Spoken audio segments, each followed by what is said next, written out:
Good morning, everyone. Tomorrow, India turns 78, and history is proof we have come a long way. Be it our space missions, be it our own technological other progresses, everything has been really superb. And today, I must say, true independence and freedom means that every Indian has the capacity to dream limitlessly.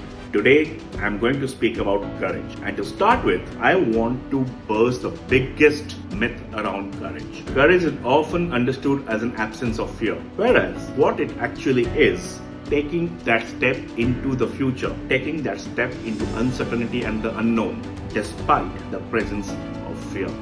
Historically, across generations, mankind has shown courage in evolution, and the life we live now, life the current population lives, is an outcome of the courage shown by our predecessors. Hi everyone, I am Kaushik. To introduce myself, I will say I am a fighter, I'm a hustler, and a lifelong learner. Now we have entered the 79th year of Indian independence, and we all talk about freedom. But what we must know that freedom comes with change.